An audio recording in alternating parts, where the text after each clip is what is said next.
You're good to go, Marion. Okay. Hi. Uh-oh. You're good. I got it. Okay. Hi, I'm Marion Wallace, and I'm here with Jeff and Becky at AD Hawthorne Street in San Francisco, where the SFAI Legacy Foundation and Archive is now housed. Oops. I'm going to try to show you where we are.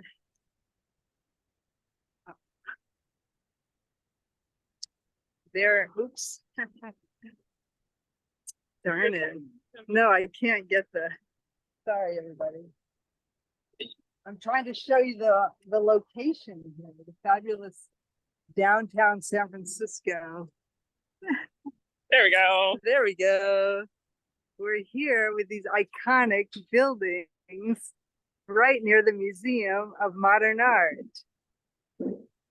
And here we are, your hosts. Welcome, everybody. You really are downtown. I mean, this is the new home of the Legacy Foundation Archive. And as you might have seen there, the Timothy Pfluger Pacific Telephone Building, which is right across the street from the San Francisco Museum of Modern Art. And we're right next to the Berggruen Gallery, the beautiful Crown Point Press Building. So when you're in San Francisco, come and visit. Yeah, so what we wanted to do was just show you into our space, show you around a little bit, tell you a little bit about what we're doing, what we've been working on. So come on down. It's a little echoey until we get into the space, so bear with us. But we just wanted to show you what it's like to walk in and see the space.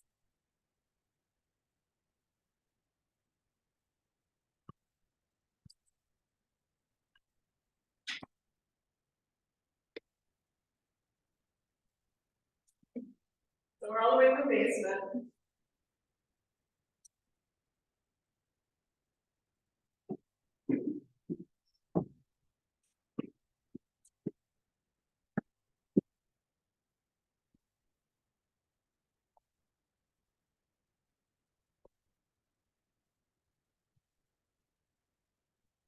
And this is kind of our entryway area.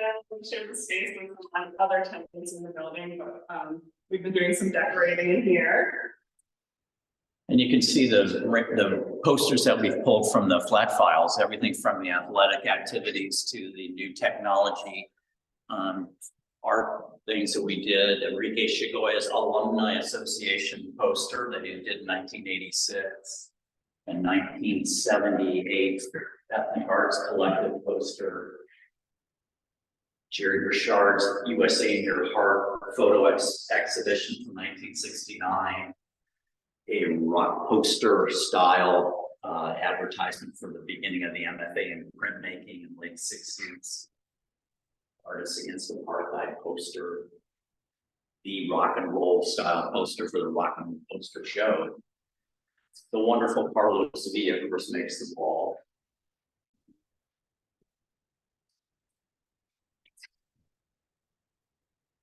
So it's random things that'll always change in our entryway where we hope to have receptions still out here. And in this corner, the model of the school. So we sort of did bring the entire building with us. And this is our space. It's the full archival collection in this one big room here. So we have sort of a workstation on one side, some open space. We were really happy to be able to keep some space open so that we can do little events, book signings, talks, screenings. We'd love to do that kind of thing. So that's definitely part of the plan that we have for the space. And then a lot of storage on the other side. So we're going to kind of take you through and show you around a little bit. Just to start, we have been decorating one of our final alumni, Herman, made this coyote and it lived on the roof for a while. So that greets people when they come down here. We have the trophy from the Soapbox Derby. One of our two teams won the award for most impractical. So that is on display here. We have the printmaking department's bronze roller, the annual award for someone in the printmaking department to get their name engraved on here every year.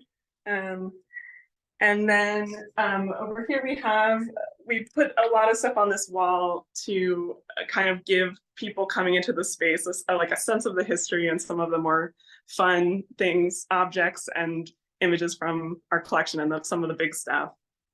We always like to use objects as a launching vehicle for doing historical research. And so that's what a lot of these things are here. There's a beautiful piece by Wally Hedrick in tribute to the school janitor in the 1950s, who was a very revered abstract expressionist painter.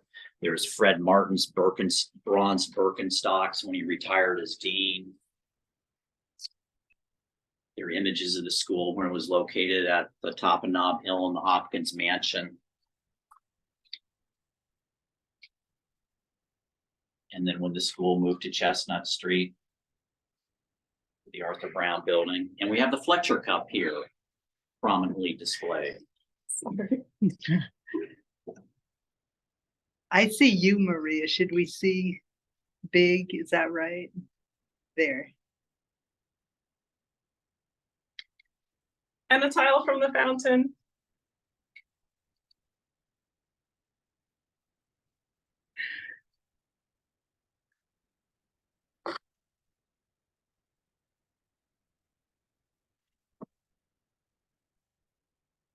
So I think at this point, we're gonna switch over.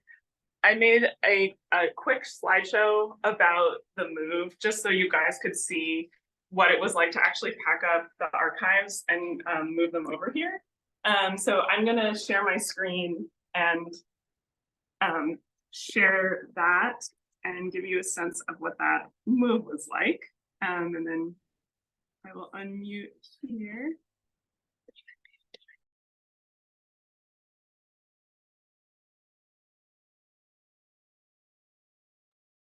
You're still muted, Becky?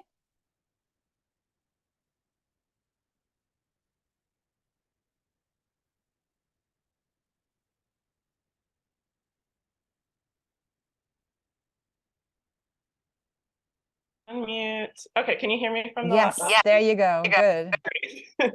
All right. And can you see the slideshow okay? Yes, it's perfect. Thank you so much. Okay, great. Yeah, so these are some pictures I took while we were packing up for the move.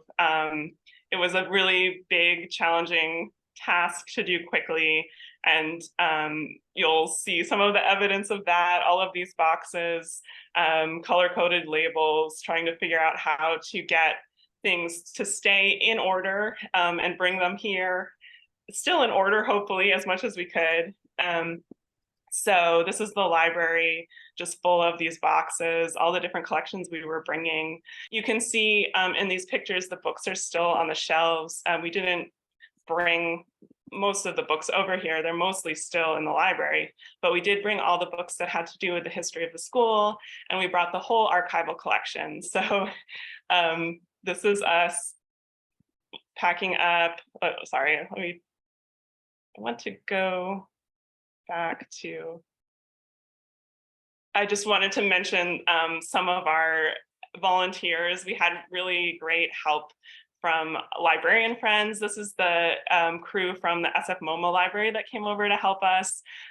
We gifted them with our library sign, and now they have it up at the SF MoMA library. And it's they're right across the street now, which is really nice. It's sweet to see it over there and to have them over there and to have had so much help from people. This is Lex and Blanca taking down the sign that you saw just behind us now. It was really helpful to have so many people dealing with that big move. And then this is moving day, where there's a couple moving days, but this was the big one, the big first one. We got movers, they brought over 2 trucks. So that's the truck before it really got packed up. And then the passenger of honor, the alien, George Kuchar's alien, came over in the car. We brought a few precious things that we didn't want to get damaged in the car, and the alien was one of them. That's the truck totally full of boxes. It was very, very packed, and they had to come back the next day and pack it all up again. There was more stuff than it felt like. And then that's the model. The final thing that made it into this space was the model of the school coming through the door there. One last thing I did before I left the school was to correct the graffiti someone had made on the door to printmaking. They had made this tombstone for SFAI, and it said 1862 to 2022. So I just fixed the date. Like, as an archivist, it felt like the right thing to do before we left. This is the space when it was empty. So we came in here and had to try to visualize how to get all of this stuff in here and where to put the shelves and where to put the tables and all that stuff. So that's what it looked like. This is stuff as it started to move in the door. This is a little video I took. This was after the first day of moving, so it's actually only like 2/3 of the stuff. But you can see it was very chaotic. We did not manage to get the shelves up before we brought all the boxes in, which was a big mistake, but you know, we had a lot of time pressure. So we were just trying to get it done. But what it ended up being was just like a huge pile of boxes all over the place that sort of we had to navigate around and move every time we wanted to put up a new shelf. We needed to move all the boxes that were sitting there away from where that shelf wanted to go. So it was a lot. It was a big task. It was a lot of work, but we were able at least to kind of do that slowly and piece away at it and get the shelves up. Alien in its new home. This is the unpacking process. So once we had the shelves up and we wanted to start putting stuff on the shelves, we took it all out of the boxes and just ended up with a big pile of boxes.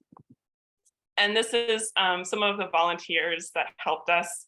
Once we had things a little bit unpacked, we invited them over to thank them for all of their hard work in the packing. We really couldn't have done it without those guys. And we could not have done it without you guys. I know a lot of you recognize and were at this event, the Spirit is Alive celebration at Minnesota Street project. Like, that was so key in making any of this possible. Like, the money that was raised at that event is paying the rent on this place. Like, it was completely crucial to any of this happening. So we just wanted to make sure to say a huge thank you to you guys. It was just such a great event, such a great feeling, and really great to celebrate with you guys and celebrate the school, and also just so helpful to us. So thank you for that.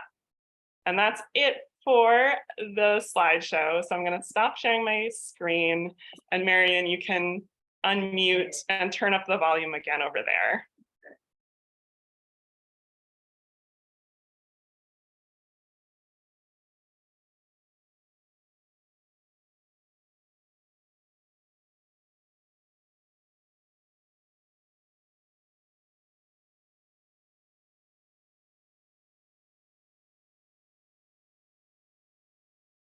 Marion, you're still muted. There you Yeah, go. you go. There you go. Oh, so let me turn off the volume. Okay, then. Okay.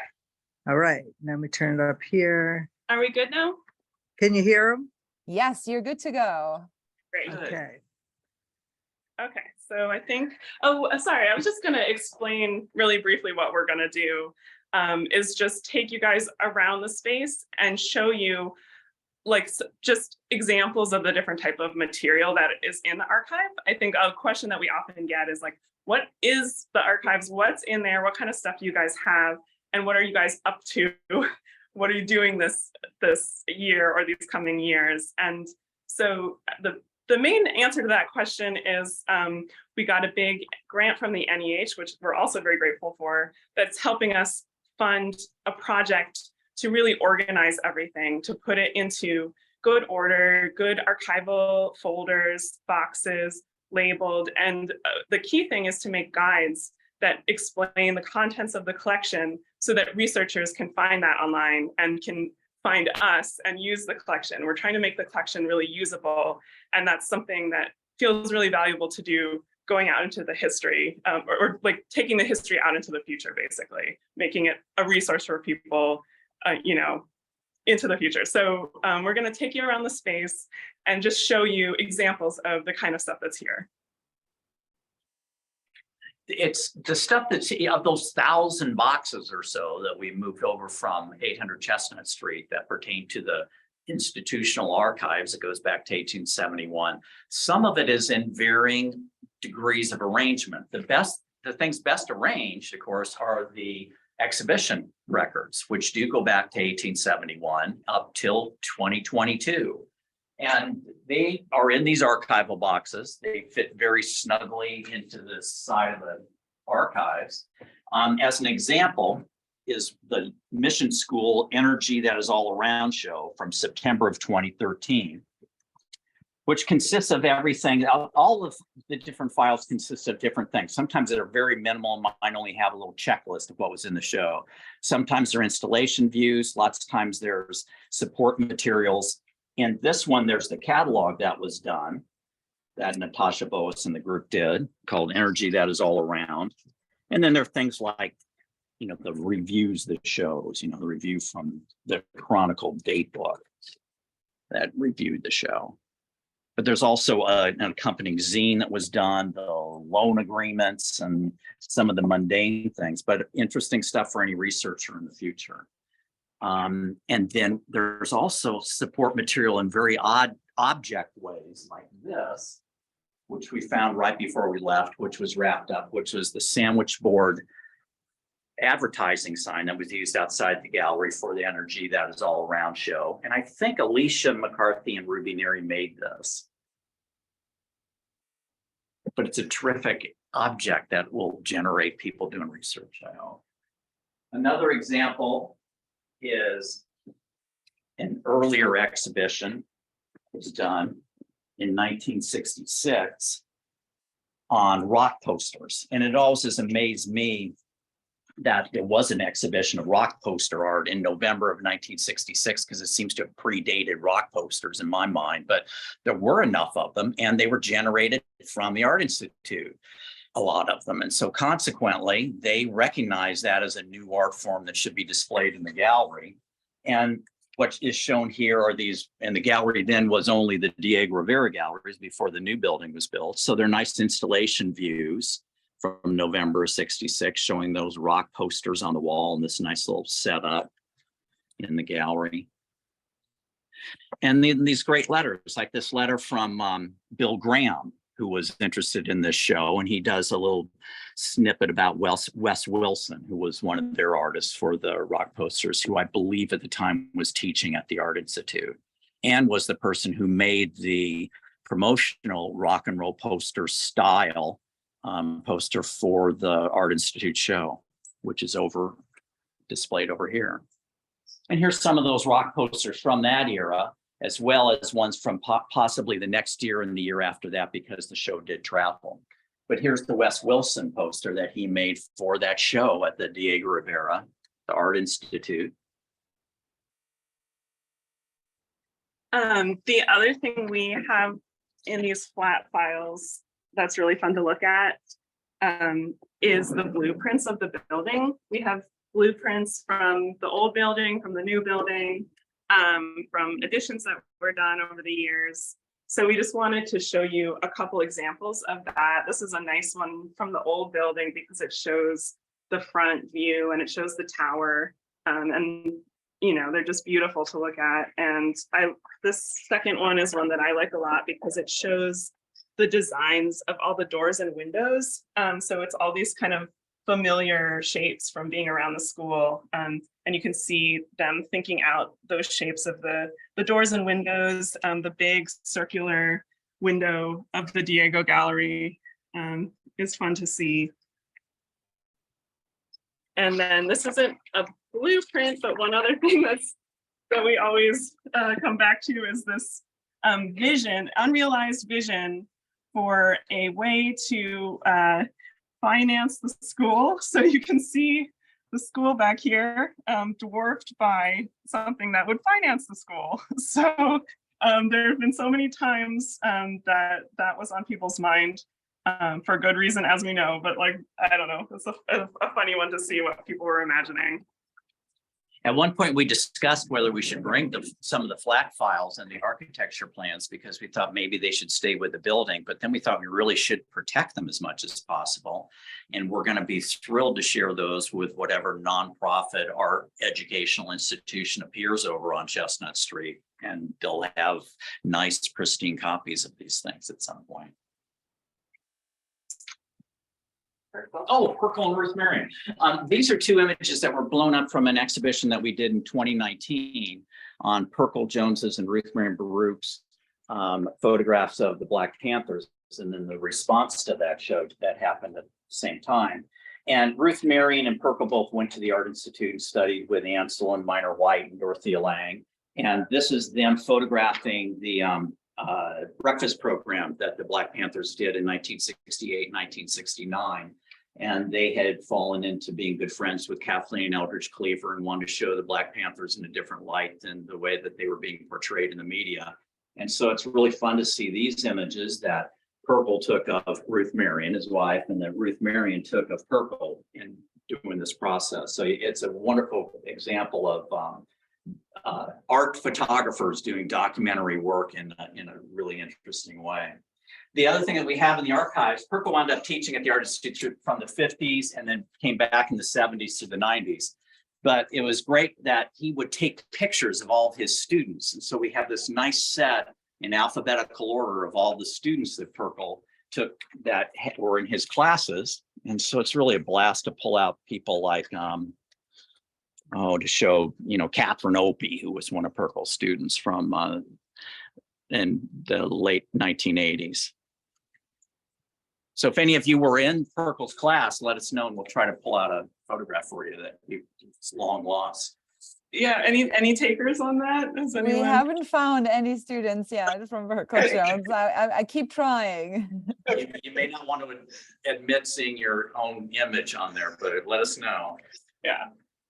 Hold on. Alice Shaw was in his class. Alice Shaw, SHAW. Hi, Alice.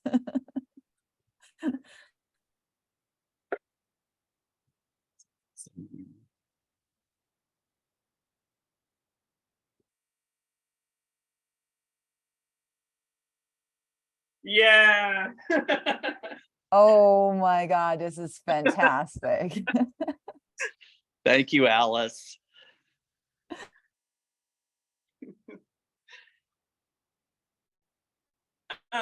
Another thing that we have a large collection of is artist files, and what those are sort of just whatever we've collected on any artist who has been an alum, an instructor over the years, associated with the school, administrators, all that kind of stuff. It's whatever came our way ended up in these files. So you can see it's just, a large collection. There's a bunch of file cabinets full of these files of all different individual artists. In some cases, we have more on people, if especially people who were associated with the school for a long time. And sometimes people have given us stuff and we've added it to that collection. So I just wanted to share one thing that someone gave us, which is John DeFazio, who I'm sure a lot of you know. This is a gift that is part of his artist file now. These multiples that he did, it's a work of art, but also a bong. So that is now part of history in his artist file. John was an alum as well as a revered faculty member at the Art Institute. So I hope John's out there somewhere, or you guys are getting a kick out of John's wonderful ceramic work. We'll walk down into where we have the archives. Oh, another architectural element that we brought with us. They put new chairs in the lecture hall around the year 2000. And so when they pulled out the old chairs, the vintage mid-century modern design lecture hall seating, they saved two of them that were always in the tower. And we figured, well, this is a pretty good thing to bring with us. There was a person actually in recently to do research on Bill Bergson's lectures that he organized during the 25-year time span. And we thought it was appropriate to have him sit in these chairs so you get a feel of what some of those talks were like. And so, you know, it's truly gives that sense of place in the archives.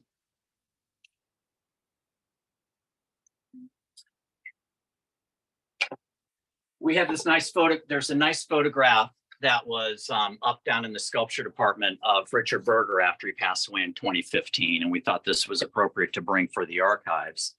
And another thing that was gifted to us from, I believe, from Sherry was Richard's embroidered and handmade motorcycle vest with Sculpture Art Institute Frisco, with this lovely sort of paisley interior to it. It's beautiful. So we have plenty of fashion stuff here in the collection too. And Berger was certainly one of those people who recognized fashion. So back here is more of sort of a storage area. We have a few tables from the library, and we've set out a collection of the media. So this is a big part of our collection too, actually, is tapes, audio tapes, VHS tapes. We have the old 3/4-inch U-matic tapes. We have 16mm films. And one thing we have been doing and want to continue doing is prioritize digitizing some of this stuff, because a lot of these formats are really nearing the end of their life, and they can, you know, they degrade over time. And so we want to make sure to capture what is on there before it falls apart. A lot of what is on there is different public programs, lectures that have took place at the school over the course of many, many years. So tons of artists coming through, giving talks, symposia that were organized at the school, all that kind of stuff. We were gifted a set of interviews with artists that Sharon Grace had done. Many of you may know Sharon too, who is a longtime faculty member. She did a series of interviews with different artists that came through. And after she passed away, her daughter helped us bring some of her material into the collection, which we are really appreciative of. This is actually her 3/4-inch tape deck.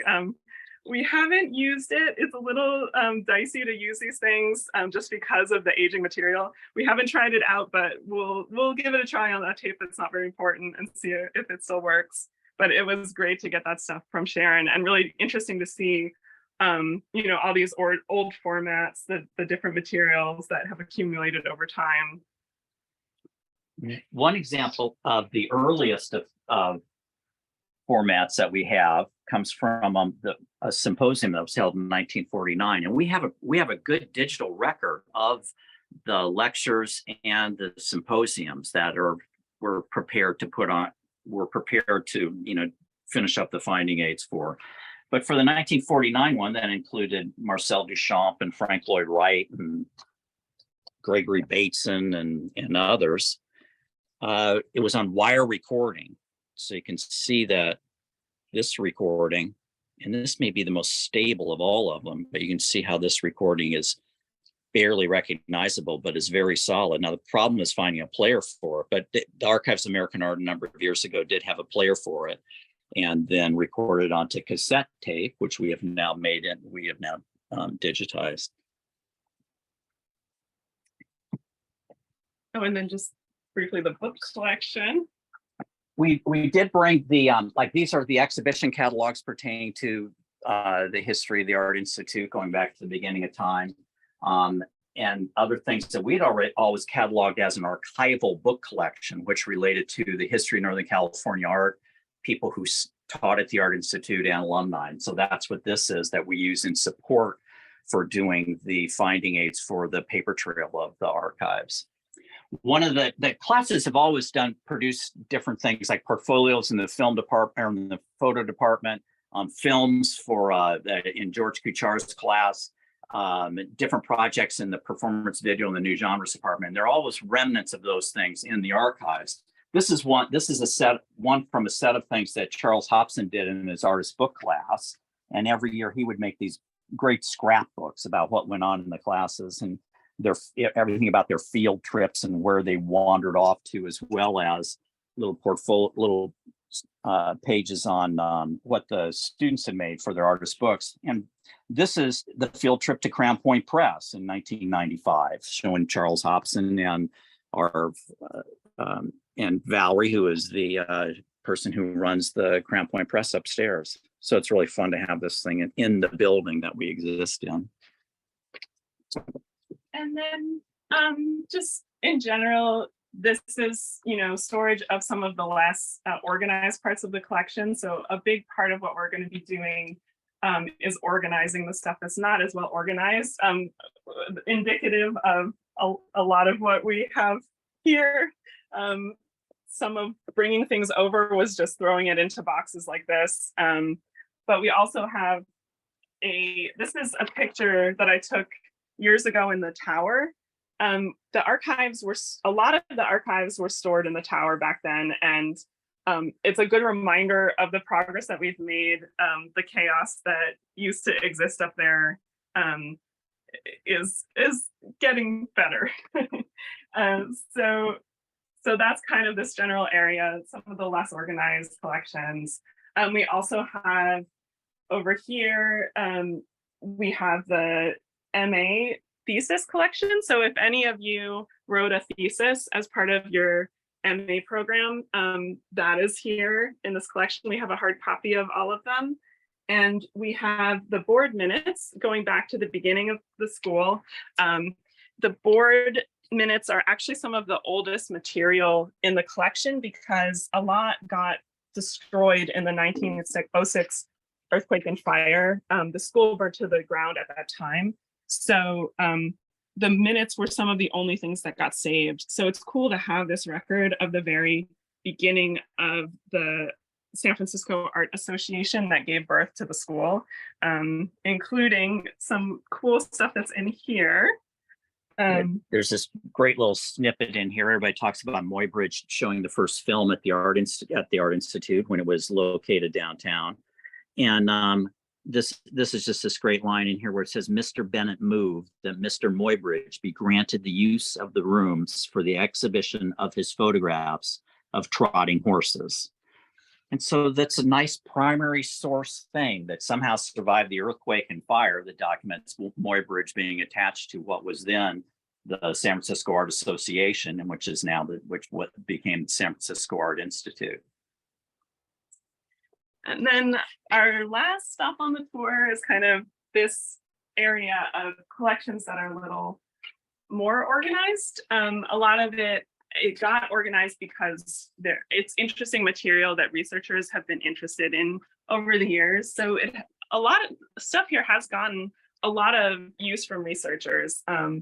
And some of these collections are some of the most used material. This is the college catalogs, which a great thing about this collection is that we've sent them out to be digitized by the California State Library. So it's a slow process, but in a year or a year and a half, all of these catalogs will be available online. So if you want to look back and see your college catalog, that'll be up there on the Internet Archive. So we're looking forward to that happening.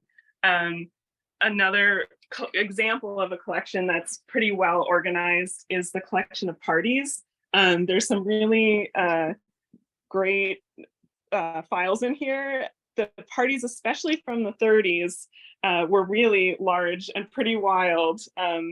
We have a bunch of photos of them. So they were these huge costume balls, like these extravagant all-night things that the school would organize and bring in groups from all of these other different local organizations, school organizations, arts organizations. Everyone would participate, everyone would dress up, there would always be a theme, and they would just rent out a big space and have a huge party with dancing and pageants and stuff. So this is an example of the one that they did in 1938. And the theme was ancient Crete. So you can see, you know, battling the Minotaur, all this stuff. It was held at the Palace Hotel, which is also right around the corner from here. So yeah, I don't know if you want to sort of quickly look through a few of these just to kind of get a sense of the size of it and the costumes and stuff. So, you know, just one collection among many, but a fun one to look at.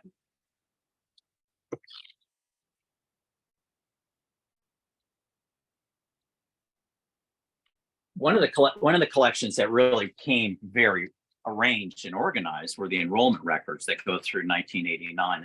There were enrollment records and a lot of rolled books. The very earliest ones in the archives are listings of and the accounts of different students. And they're these nuggets that I think are just really interesting to figure out the context of who went to school there, who studied with who.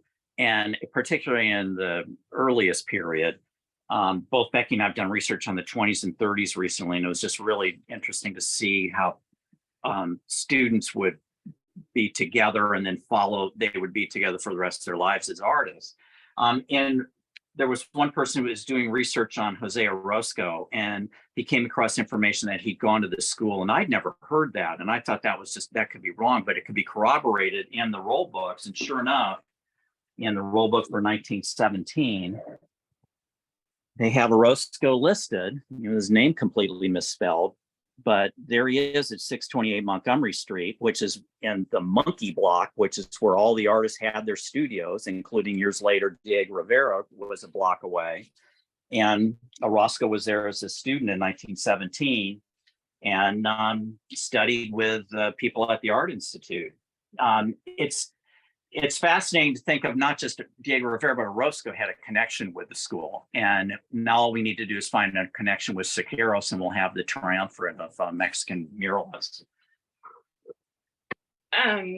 One other thing that's a really fun collection is the student newspapers. Over the course of many decades, really like fun to look at, really like just full of all different great stuff, and we're hoping to get these digitized as well. Digitization in general is a little bit more of a long-term plan because there's so much organizing that needs to be done first, but we're planning to get the student newspapers done because it's such a great collection that should be shared, and I'm sure would be great for alumni to have access to online.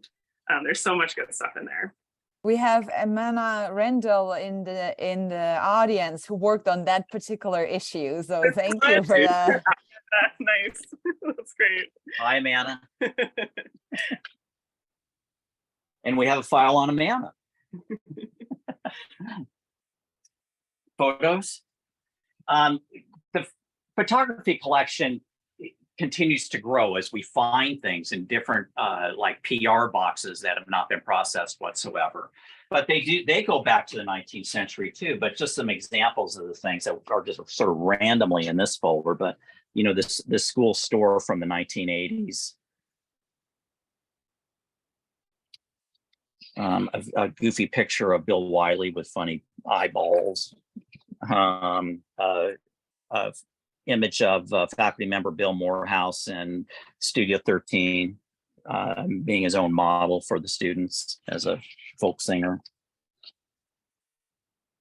A photograph documenting a symposium Odunde. The subtitle was The African Spirit in Art Conference, and it shows Mildred Howard and Bell Hooks and Amelia Mesa Baines up on the roof.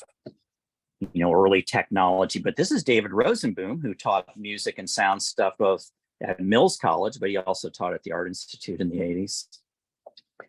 And Richard Fiskus, who taught in the humanities department, is here with Christo, when Christo was hustling his running fence project and trying to get students to help do that on the Marin-Sonoma County line. And it looks like Fiskus is reading the riot act there because he lives in Marin, doesn't want Christo to do it, but I'm not sure. You know, commencement photos over the years. great, the lecture hall booth, filmmakers. Yeah, Jeff. All right. A previous librarian young at the art, who librarian. used to work at the Art Institute.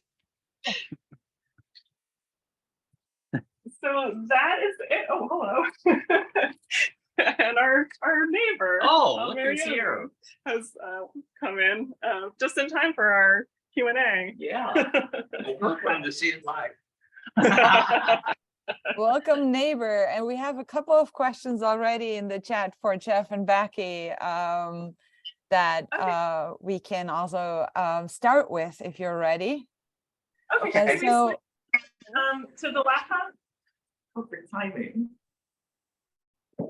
go ahead, sit back on the laptop so that's more comfortable for you. I'm gonna find you to bring you. Well, it did turn off, so Oh, maybe we should use the phone. We'll stick with the phone. We'll stick with the phone. I lost the laptop too. So I think one question that a lot of people, yeah, the neighbor does look like Tom Marioni.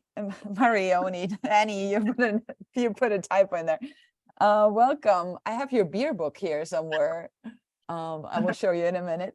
But so I think one question that came up a lot is, what about the books at 800 Chestnut? But I believe that they remain there and hopefully will be taken over by the new, hopefully nonprofit and new school, right? Yeah, exactly. Everything is there still. Yeah. A lot of the school is just in the state that it was left.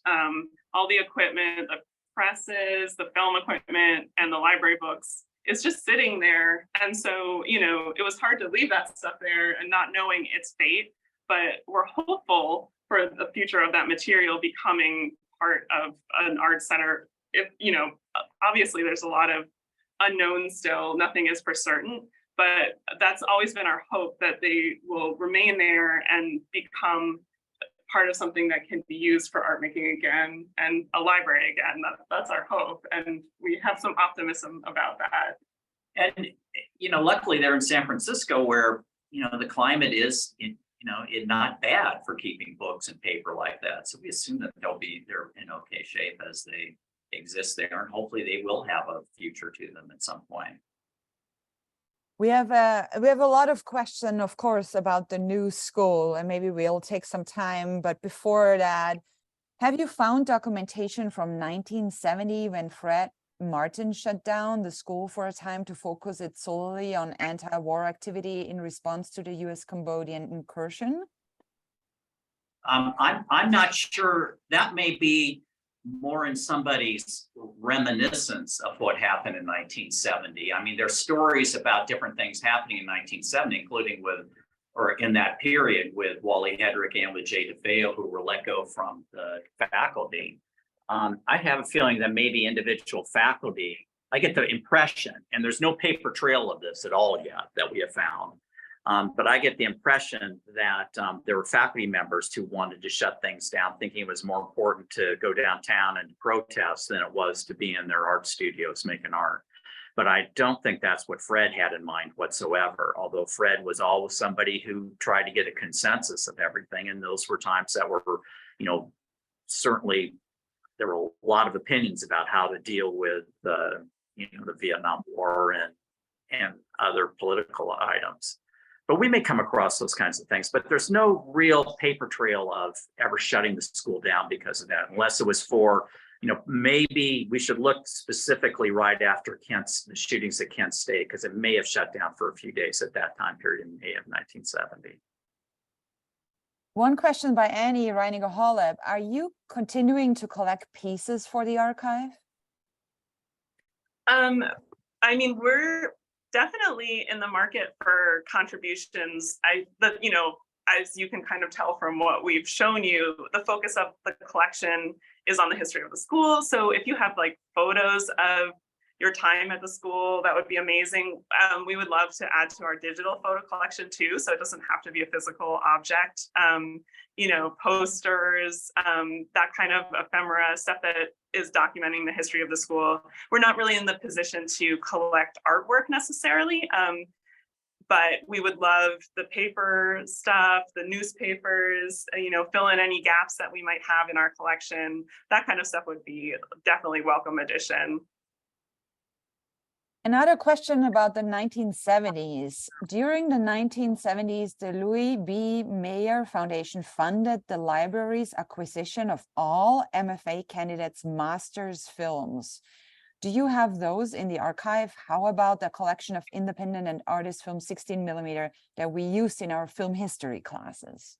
I think the Louis B. Mayer thing was only one film a year, possibly. So it wasn't every MFA student in the film department.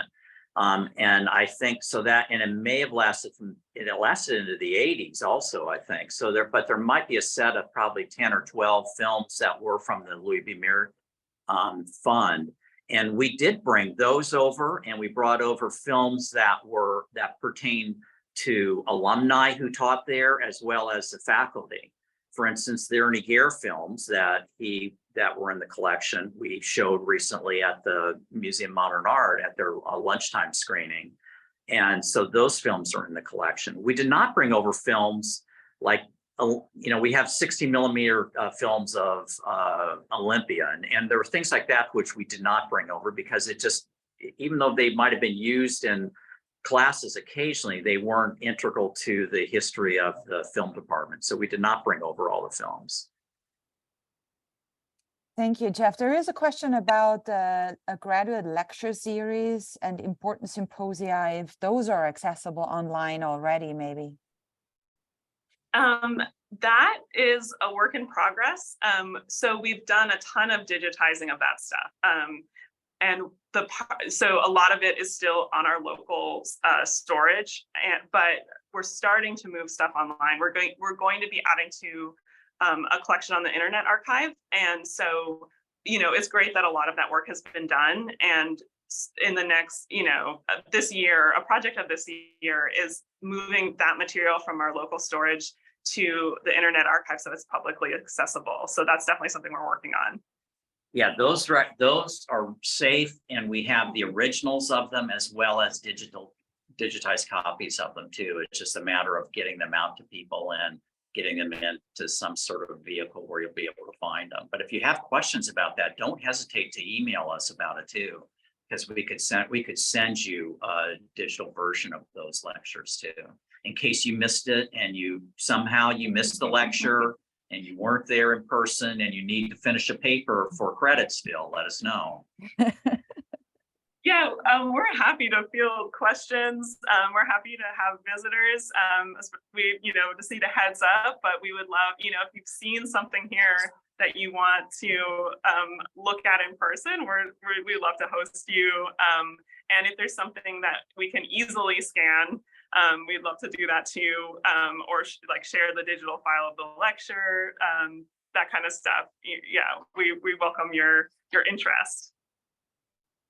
And of course, there is one big question that is the elephant in the room, or I don't know what to call it, the porcelain box, about the future of 800 Chestnut, but also if you have been in touch with the new nonprofit, if there's security there at 800 Chestnut, also what the bankruptcy court is doing right now with potential fears for the archive. If you can maybe take a little longer to answer that question, or those questions, also with how you feel about it, and how you see the future, best case. Okay. I walk by, my route is down Columbus Avenue every day when I walk over here, and I saw some posters on the wall at the corner of Francisco and Jones. And so I went up and looked, and it was an announcement from the city about the change in the zoning for just that structure. And it was to change it to a nonprofit educational arts organization. And then it was signed by the city supervisor from that area, Aaron Peskin, who was the one who introduced legislation recently pertaining to this. And so I thought that was really hopeful, in that they're trying to change the zoning to be something very specific. Now, it's not necessarily a school, so, but it isn't. What it says is nonprofit arts educational unit. So that's really positive, it seems to me. I am optimistic about it, but I've been optimistic about a whole lot of things that didn't pan out. But I think this is really helpful. And Becky can talk to the visits that we got from an entity in July who was this group, we think. Yeah. So we have, had limited talks with people from that group. They sent over a couple people from their organization to check out the archives. And that was very positive on our end. They were really interested in the history.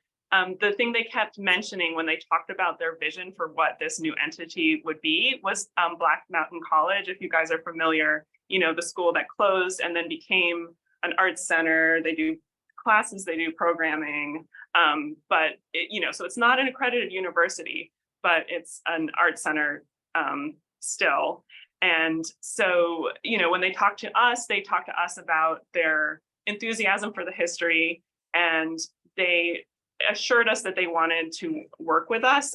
Of course, we don't, there's still so many unknowns. We don't know what that means, what it will look like. In a lot of ways, we're in the same position you are, that we don't know that much, but they were very positive, and they said that they were excited to work with us and not, step on anyone's toes. And so that felt good to us.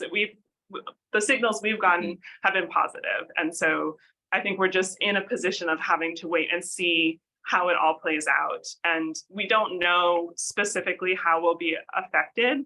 That is kind of out of our hands, and legally, there are questions there, like, do we remain independent?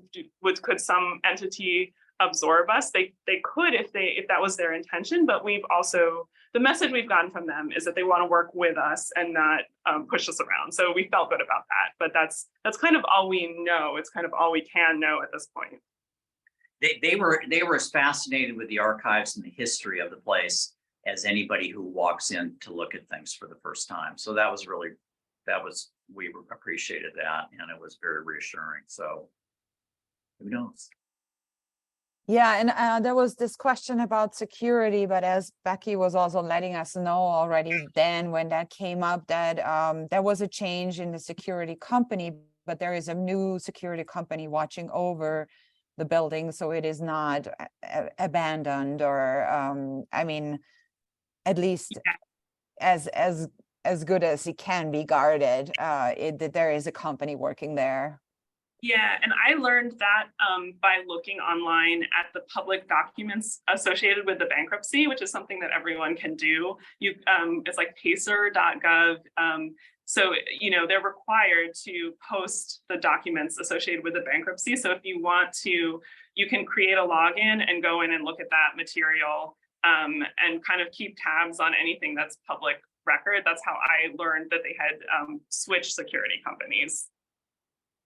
Thanks, Becky. And also, we are really grateful to collaborate with you on preserving even more files that are in a warehouse at the moment that include transcripts from 1960 and previously, that SFAA is working to also transport to the archive. So we are really excited that you're going to get a little bit more space to house even more boxes. And if anyone in the audience would be willing to support that, the saving of the very last student records and transcripts from back in the day. So those are pre-1960. All the other transcripts are already available through BPPE.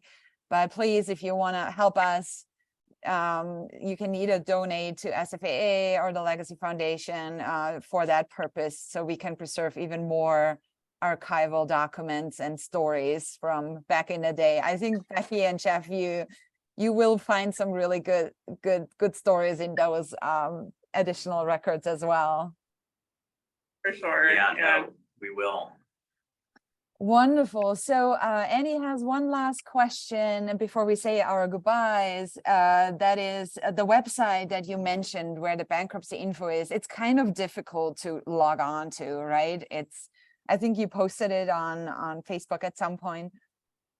Yeah, it is a little tricky. But Annie, like, I can help you figure it out if you want. I walk you through the steps, because there's just a bunch of different menus that you have to go through.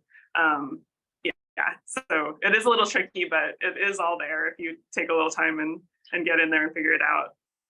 Yeah, those are official Northern California bankruptcy court documents. So it's a bit tricky to access, but it's all there. All the information is there. Yeah. Wonderful. Well, Jeff and Becky and Marian and you, Jenny, thank you so much for today. This was just so wonderful.